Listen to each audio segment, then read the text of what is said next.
बिस्मिल्लाहिर्रहमानिर्रहीम। अस्सलाम वालेकुम नाज़रीन, आप यूट्यूब चैनल देख रहे हैं। मैं इमरान खान। इमरान खान साहब को अब भी जो ऑफ़र है, यानी जो उनके सामने ऑफ़र टेबल पे हमेशा मौजूद रहा, उसमें से इस वक्त भी जो ऑफ़र है और वो कंफर्म कर रहे हैं बहुत सारे सोर्सेज। यानी जितने भी लोग बात करते हैं, चाहे वो हुकूमती कैंपों में हैं, चाहे वो अपोजिशन में हैं, पाकिस्तान तहरीक इंसाफ के अंदरूनी ज़राए हैं, वो बार बार कंफर्म करते रहे कि इमरान खान साहब को डील ऑफ़र की गई, या उन्हें बार बार कहा गया कि ठीक है, ये बात आप हमारी मान लें और इतना हम आपके लिए कर देते हैं। इसी को एक डील कहते हैं ना। तो इमरान खान साहब मान नहीं रहे थे और वो अभी भी नहीं मान रहे। इस वक्त जो लेटेस्ट उनके पास दोबारा ऑफ़र है वो यही है कि आप बनी गाला में चले जाएं, आप अपना इलाज करवाएं, आप खामोशी के साथ वक्त गुजारें, मौजूदा जो सेटअप है उसको आप तस्लीम करें और अगले इंतखाबात का आप इंतज़ार करें। जब इंतखाबात आएंगे तो आप अपनी कंपेन कीजिएगा और फिर आप इलेक्शन लड़िएगा।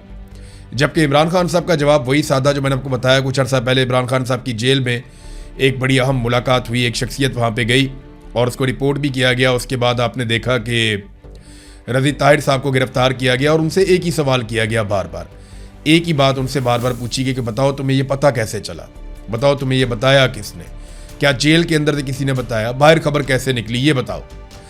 तो वो इमरान खान साहब का तब भी जवाब यही था। जिन सोर्सेज से चीज़ें बाहर आई हैं वो मिलिट्री एस्टेब्लिशमेंट के अपने सोर्सेज हैं।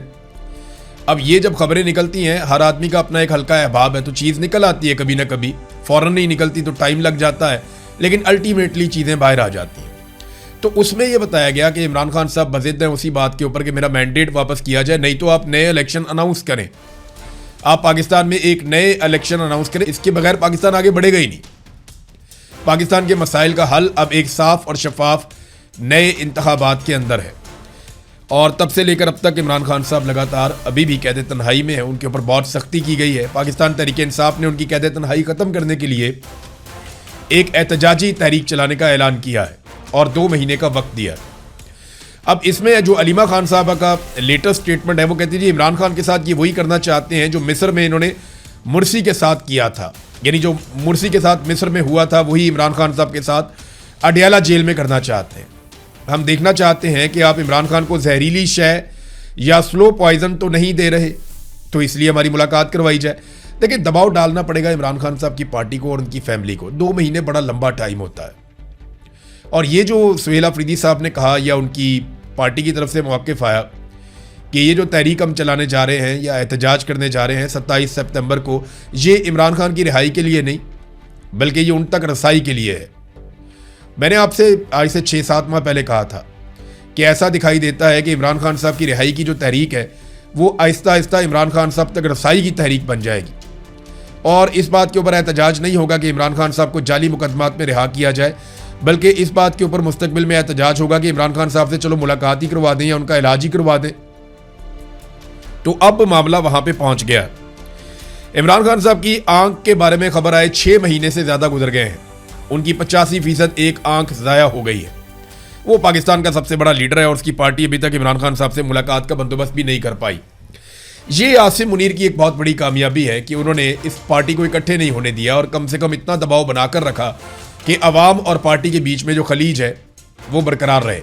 लेकिन इसके हवाले से मैं एक चीज़ आपको और बताऊं कि पाकिस्तान तहरीक इंसाफ को ही लोग वोट देंगे जब भी कभी दोबारा इलेक्शन होंगे। आसिम मुनीर साहब जो मर्जी कर लें, उसकी वजह यह है कि लोग मिलिट्री एस्टेब्लिशमेंट से ज़्यादा नफरत करना शुरू हो गए हैं। लोग ये समझते हैं पाकिस्तान के मसाइल के लिए वो जिम्मेदार है। पाकिस्तान तहरीक इंसाफ ने यह भी बताया, सुहेल अफरीदी ने, कि अलीमा खानम हमारे साथ होंगी इस तहरीक के अंदर और वो इस एहतजाज को आगे बढ़ाएंगी। तो अब पाकिस्तान तहरीक इंसाफ की तैयारियां तो अपनी जगह पे हैं, जो अभी तक दिखाई नहीं दी।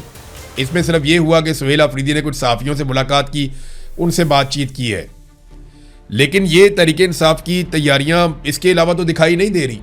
उन्होंने ग्राउंड पे कोई काम शुरू किया हो वो तो दिखाई नहीं दे रहा। देखिए, अगर ग्राउंड पे काम करना था तो सुहेल अफरीदी कोई 9-10 माह से वज़ीर आला खैबर पख्तूनख्वा है। अगर उन्हें ग्राउंड पे काम करना था तो ये 9-10 माह काफ़ी थे, इसमें वो बहुत सारा काम कर चुके होते। लेकिन 9-10 माह में उन्होंने कुछ नहीं किया तो उन्हें 2 माह मजीद चाहिए। अब वो ये कहते हैं कि जनाब मौसम की शिद्दत है, तो वो जो इमरान खान जेल में बैठा हुआ पूरी कौम के लिए जेल काट रहा है, उसके लिए मौसम की शिद्दत नहीं है। यानी ये जो कुछ भी जो सिक्योरिटी फोर्सेस के लोग खड़े होंगे सड़कों पे आकर, उनके लिए मौसम की शिद्दत नहीं होगी। मौसम की शिद्दत यानी इस मौसम के अंदर लोड शेडिंग बदतरीन हो रही है। बैड गवर्नेंस की वजह से लोगों की बैंड बजी हुई है। तो वो मौसम की शिद्दत नहीं है, तो मौसम का भी एक बहाना ही है। अभी तक तैयारी तो कोई दिखाई दे नहीं रही। जब ग्राउंड पे तैयारी नजर आएगी तो हम आपके साथ शेयर करेंगे, जनाब ये तैयारी हो रही है। बहरहाल आप फर्ज करें एक बात कि अगर 20 सितंबर के बाद और 27 सितंबर से पहले किसी दिन इमरान खान साहब की उनके बच्चों से बात करवा दी जाती है, फैमिली में से किसी एक आधे मेंबर से मुलाकात करवा दी जाती है और एक आधे डॉक्टर को इमरान खान साहब के बुलवा कर सरकारी अमले की मौजूदगी में चेकअप करवा दिया जाता है, तो क्या एहतजाज की ये कॉल वापस हो जाएगी? देखें, मुतालबा तो यही है ना कि इमरान खान साहब तक रसाई दी जाए, इतना ही मुतालबा है। तो अगर वो रसाई दे देते हैं, एक आधी बहन की मुलाकात करवा देते हैं, एक आधा डॉक्टर चला जाता है, उसकी मौजूदगी में चेकअप हो जाता है, तो क्या मुतालबात मान लिए गए? फिर आप 27 सितंबर का एहतजाज मुलतवी कर देंगे। देखिए, बड़ा छोटा मकसद इन्होंने रखा है कि जी इमरान खान साहब से एक मुलाकात करनी है, इसलिए हम एक लॉन्ग मार्च करने जा रहे हैं। एक बहुत कौमी इशूज़ के ऊपर लॉन्ग मार्च होता है भाई। वो कौम का सबसे बड़ा लीडर है, उसको बाहर निकालना तो कौमी इशू हो सकता है। उससे मुलाकात करना, यानी आप क्या मांग क्या रहे हैं? आप क्या हम सिर्फ मुलाकात करना चाहते हैं इमरान खान साहब से? तो मुलाकात अगर आप करना चाहते हैं तो उसके 100 और तरीके हैं। इतना बड़ा लॉन्ग मार्च करने की आपको क्या ज़रूरत है? वो तरीके इन्होंने कभी अडॉप्ट ही नहीं किए। ये खैबर पख्तूनख्वा में इनके पास हुकूमत है, इन्हें पता भी है कि किस तरीके से बाजू मरोड़ा जा सकता है, लेकिन अभी तक इन्होंने बाजू मरोड़ा ही नहीं है, इन्होंने कोशिश ही नहीं की। बहरहाल 27 सितंबर अभी बहुत दूर है। हुकूमत तैयारियां भी करेगी, हुकूमत सेकंड और थर्ड ऑप्शन भी सोचेगी। जबकि पाकिस्तान तहरीक इंसाफ क्या करती है, अभी तक तो उन्होंने सिर्फ सहाफ़ियों से मुलाकातें की हैं।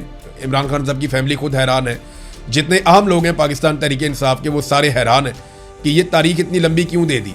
अब बजाय इसका जवाब देते हैं उन्होंने उठा के शहबाज गिल के ऊपर चढ़ाई कर दी खैबर पख्तूनख्वा की हुकूमत ने कि जी वो बहुत बुरा आदमी है, वो बहुत बड़ा गद्दार है। भाई ये गद्दारी तुम्हें अभी याद आनी थी, पहले तुम्हें याद नहीं आई? ये अगर ये चीज़ें हैं, ये तो पहले इल्ज़ामात जो शहबाज गिल के मुखालफीन हैं या दूसरी पॉलिटिकल पार्टीज़ के लोग हैं वो इस किस्म की बातें करते थे। अब आपने भी ये बातें की हैं और कोई लोग अंदर से भी ये बात करते थे। यही बातें शेर अफजल मरवत ने भी की थी और यही बातें अब शफी जान ने भी की है।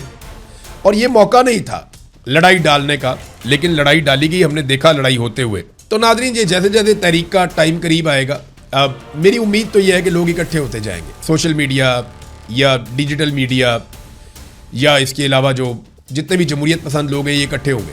लेकिन याद रखिएगा कि फजल रहमान साहब क्या इकट्ठे होंगे, लेकिन याद रखिएगा फजल रहमान साहब मुझे अभी तक इस सारे खेल में दिखाई नहीं दे रहे। फजल रहमान साहब जो हैं वो अगर शामिल हुए भी ना तो वो किसी और की भी टीम का काम करेंगे। मुझे कभी भी फजल रहमान साहब पे इस बात पे भरोसा नहीं आया कि वो एंटी एस्टेब्लिशमेंट हो सकते हैं। हाँ, वो थोड़े बहुत स्टेटमेंट देते हैं, उसके बाद उन्हें उनका कोई मफाद मिल जाता है तो वो साइड पे हो जाते हैं। अब तक के लिए इतना ही। अपना ख्याल रखिएगा, अपने इस चैनल का भी। अल्लाह हाफ़िज़।